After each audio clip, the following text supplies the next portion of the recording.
Doma jau bija tāda vienkārši, lai iet un darbotos augstākā lēmēja varā, jāsaprot, ko tad īsti cilvēki domā, ar ko dzīvo, kā strādā un kādas ir vēlmes. Tāpēc princips vienkārši, kā to vislabāk uzzināt. Ne jau sēžot Rīgā kabinetā, brauc pie cilvēkiem un izzina. Tā mēs braucam apkārt pa Zemgali, bet visu Zemgali esam izbraukājuši, sākot no Tērvets līdz pat Zemgales jūrmalai, Engurei un atpakaļ uz Sēlī, tad līdz Jēkabpilī brauksim.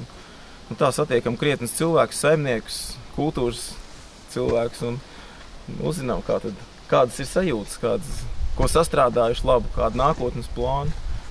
Kura diena jau? Šodien 17. diena. Diezgan nopietni.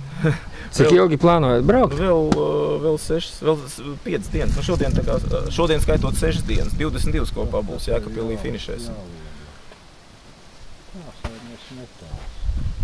Rati atjaunoti paša rokā un ar meistaru palīdzību, protams, Jēkabpilī dabūja ratus vienā saimniecībā. Tērvetē, pie Augēnijas zirgu un uz priekšu. Protams, ka rati, teiksim tā, upgradeoti, uzlaboti, gumijas riepas uzlikts, ilgs nomainīts. Kur jūs ceļojumu var redzēt? Parādnieks.lv, viegli atcerēties. Vieta speciāli uztaisīt no veciem dēļiem vēl. Ja, pa jaunu ādu uzvilkt.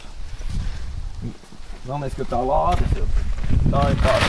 Saka, iekšā vēl ir avīzes no 1891. gada salīmēts.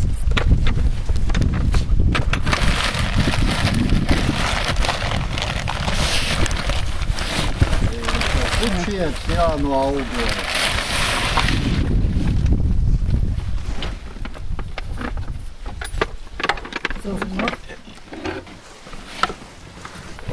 To ir jāatpēc pat muzejā. Nē. Iedosim citu. Jā, iedosim citu lielāku. Varbūt šitā pa mazījums. Jā. Tā ir ritīgā. Tā ir mūsu numurzīme. Jā. Un kur stop signāls? Tā mēs ceļojam. Varbūt tiešām domā, ka niedītēm mēs nedabūsim viņu kaut kā gatavu, ja mēs šito paņemsim. Paņemšu atslēdziņu. Varbūt varam sakniedēt.